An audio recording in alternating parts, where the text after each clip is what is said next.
ওটাকে বলা হয় ইলহাম। সেই ইলহাম প্রাপ্ত মানুষ যারা, ওরা হলো সুফি।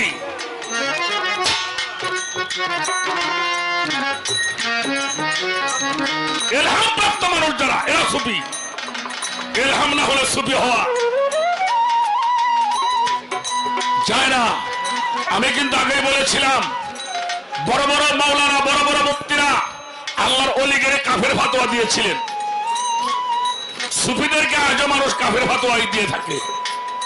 আর তুমি সেখানে দাঁড়িয়ে যা বলার বলছো।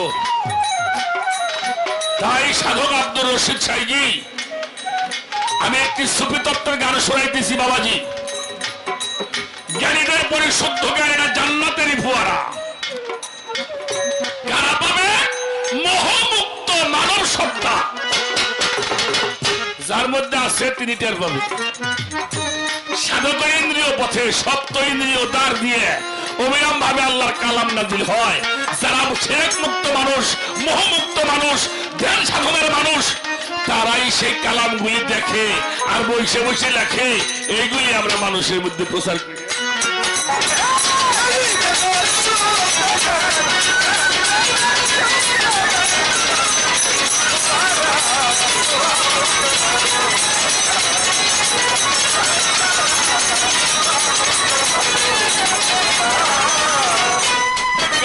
সেই জ্ঞানের ধারা যাও,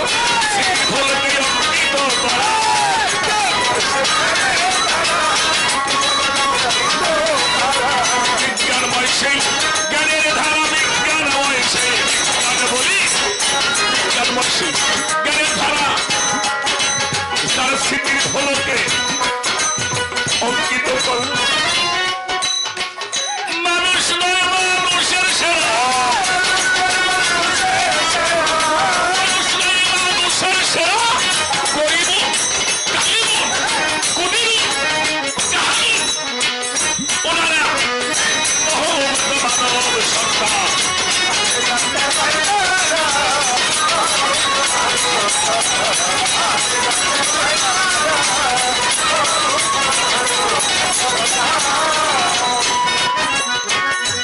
বিজ্ঞানময় সেই জ্ঞানের ধারা যার স্মৃতির ফলকে অঙ্কিত করা।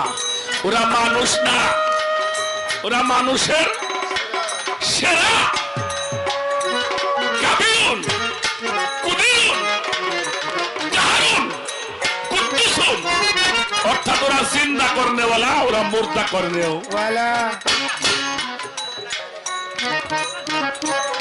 সাধক। অস্থায়ী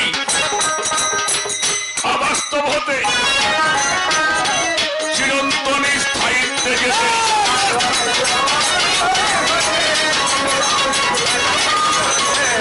অস্থায়ী বাস্তব হতে চিরন্তন স্থায়িত্বে যেতে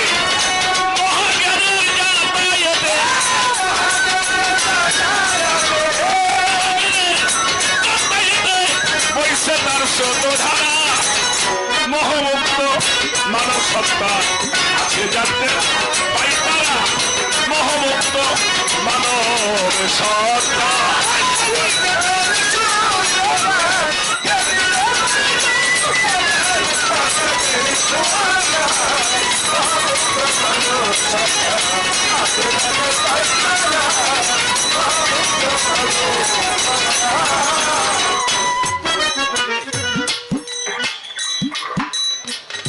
জ্ঞান প্রবাহ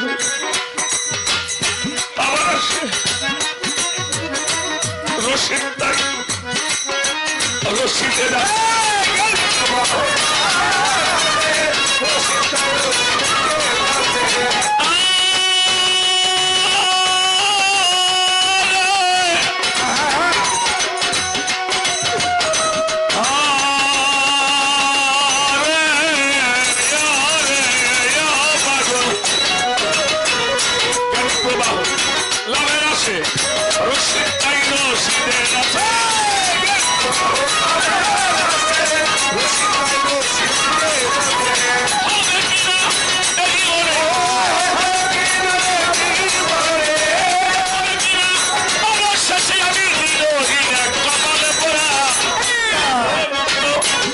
সন্তান আছে যাতে পাই তারা মহামুক্ত মানব সন্তান।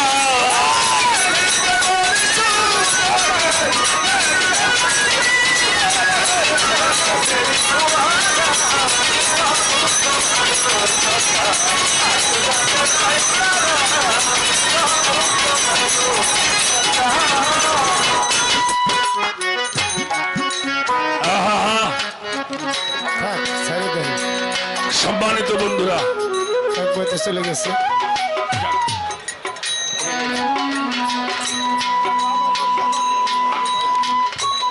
আমি একটি কথা আপনাদের সামনে বলতে চাই।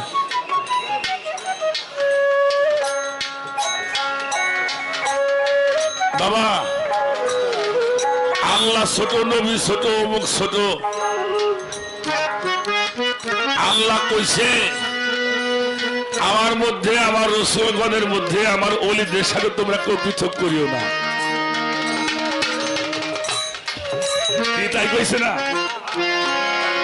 আর আমিও গুরুবাদী মানুষ, তুমি গুরুবাদী মানুষ। সবচেয়ে বড় বিষয় কি বাবা, তোমরা একটু ছোট বাজায়ও। বাবা সাত্তার একটু বসো। আমি একটা কথা বলবো। আমি যে কথার আগে বলেছিলাম,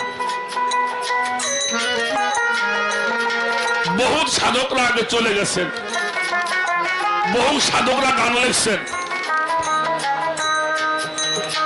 নবীজির আহলে বায়াতের উপরে এত কঠোর গান কোন সাধক লিখছে কিনা আমার জানা নেই। লেখেই নাই বাবা। আমার নবীর আহলে বায়াতের উপর যে বান্দার নাই মহব্বত, হবি কাট্টা কাফের দোজখের কীট। আমার নবীর সাফায়া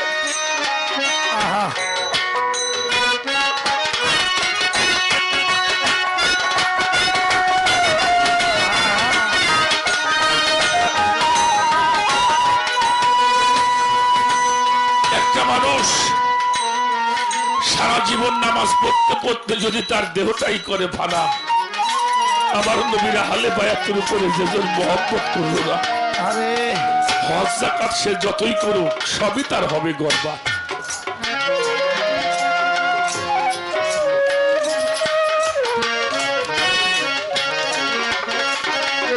আমি একটি কথা বলবো বাবা। আমার বড় ভাই হাসান মেয়ের একটা কথা মনে পড়ছে সাত্তার। উনি একটি গানের মধ্যে লিখছে, নবুয়ত নাই বেলায়েতে এখন রাসূলের কাম হলো পীরে কর।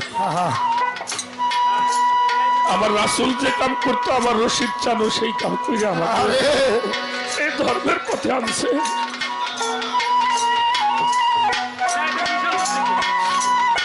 বেলায়েতের মিশন চলছে, আর সেই বেলায়েতের মিশনকে যেমন একটি কথা বলেছে খাজা মঈনুদ্দিন চিশতি রহমাতুল্লাহ আলাইহি, ইসলাম জিন্দা হতা হে তো কারবালা কে বাদ, হুসাইন যদি কারবালায় শহীদ হতো ইসলাম পুনর্জীবন পেত না। আর আব্দুর রশিদ সাইজি না হইলে আহলে বায়াত মানুষের মধ্যে।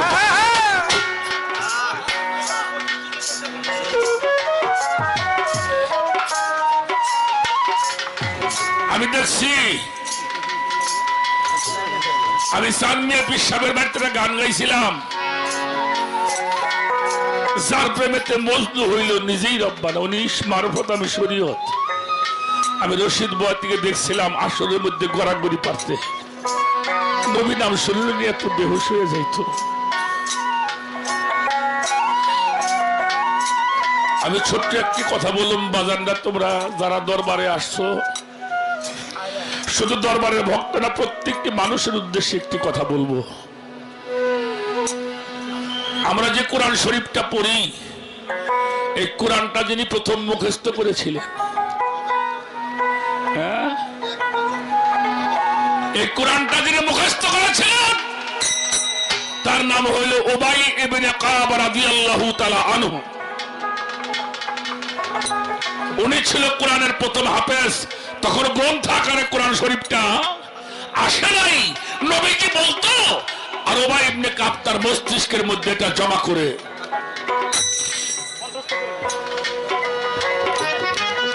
একদিন আল্লাহ রসুল সাহাবাদের নিয়ে উবাইয়ের বাড়ির সামনে দিয়ে হেঁটে যায়, জোহরের নামাজের উক্ত চল।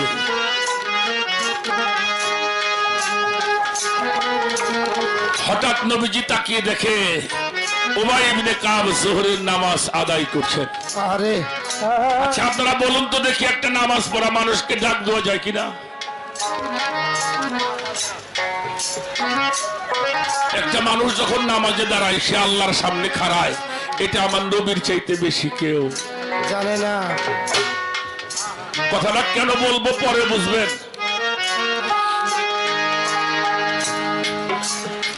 আল্লাহ রাসূল উবাইকে দেখে ডাকতেছে, উবাই ইবনে কাব, ওকাব তুমি আমার কাছে আসো। উবাই কিন্তু নামাজে দাঁড়িয়ে নামাজ আদায় করে। এই নরসরা করিস না। আল্লাহ রসুল ডাকে, উবাই শুনে, আচ্ছা ডাকাডাকি পারে, কিন্তু উবাই তো নামাজে দাঁড়াই রয়েছে, উনি উত্তর করে না। এবার তড়ি ঘড়ি করে নামাজ শেষ করে উবাই ইবনে কাব আল্লাহ রসুলের সামনে এসে দাঁড়িয়ে বলছে, লাব্বাইক ইয়া রাসূলুল্লাহ, আপনার গোলাম আপনার সামনে হাজির হয়েছে। আল্লাহ রসুল বলছে, ওকাব এতক্ষণ তুমি কইছিলে, আমি ডাকলাম তুমি শোনো নাই? ওকাব বলছে, হুজুর আমি তো সালাত করতেছিলাম। শুনে যা ভক্তরা, শুনে যা। আল্লাহ রসুল বলল, তুমি সালাত করতেছিলে? বলল হ্যাঁ। আমি যে ডাকলাম তুমি শোনো নাই? উবাই বলে, হুজুর আমি তো নামাজ পড়তেছিলাম। আল্লাহ রসুল বলছে, ওকাব তোমার এই নামাজটা শিখাইছে কিনা? তোমার এই নামাজটা শিখাইলো কিনা? উবাই উত্তর করল, কা মাওলা মুহাম্মাদুর রাসূলুল্লাহ। রাসূলুল্লাহ, সকলে বলি সাল্লাল্লাহু আলাইহি ওয়াসাল্লাম। হুজুর আপনি শিক্ষা দিয়েছেন। আল্লাহ রসুল বলল, যা আমি তোমারে শিক্ষা দিলাম তার গুরুত্ব এত বেশি দিলে আমার গুরুত্বটা কম দিলে কারণটা কি কত দেখি?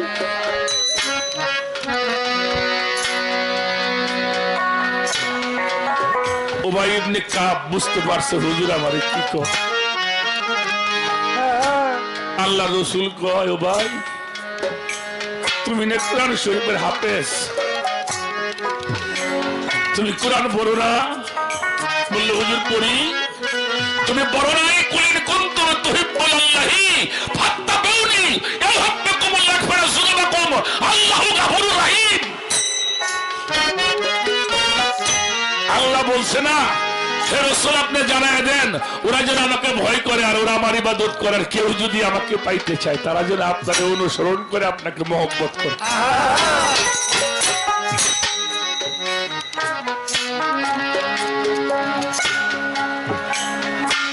কেউ যদি তোমাকে ভালোবাসে, অনুসরণ করে, আল্লাহ বলেছেন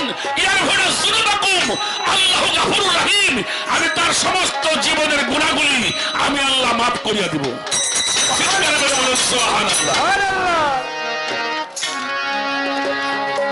আস্তে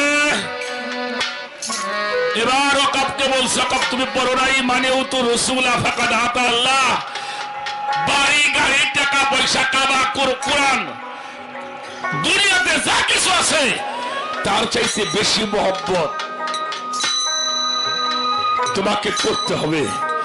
হ্যাঁ, নামাজ হলো ইবাদত, রোজা হইল ইবাদত। এটা যদি কারো কম হয় এটা আল্লাহ মাফ করে দেব, ঈমান তার পরিপূর্ণ হয়। আর ইবাদত বেশি করেছো, ঈমান তোমার কম হয়ে গেছে, ওই ইবাদত দিয়ে তোমার 4 পয়সার কাজ হবে না, কাজ হবে না। বাবাজি, একজন পীর যদি কোন ভক্ত ফানাফি সাহেব অবস্থায় গিয়ে যদি সে যায় নামাজের মধ্যে দাঁড়িয়ে নামাজেও দাঁড়ায়, যদি মুর্শিদ ডাক দেয় ওইটা বাদ দিয়ে আগে এইটা করে, এর নাম হলো সুফি।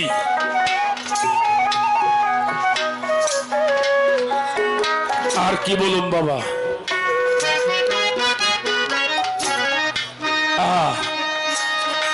আরে বাবাজান, আমরা দুনিয়াতে মানুষ আসছি, পৃথিবীতে সন্তান যদি অসুস্থ হয়, মা যায় নামাজ বিছিয়ে কয় আল্লাহ তুমি আমারে নিয়ে যাও আমার সন্তানটারে, হয় না? বাবাই কান্দে, সারা জীবন হয়ে বুকের মধ্যে নিয়ে ঘুমাই না, সেই মুখের খানা তোমার সন্তানকে খাওয়াই না, তারে যদি কও বাবা আমার একটু পাপের ভাগটা তুই নিবি, নিব? আপনার বাবারে বলবেন বাবা আমার একটু পাপের ভাগ নিবা, নিব? নিব? সেই মা আপনার জন্য জীবন দিতে চাইলো, তারেও যদি কোন মা আমার একটু পাপের ভাগ নিবা, মাই নিব?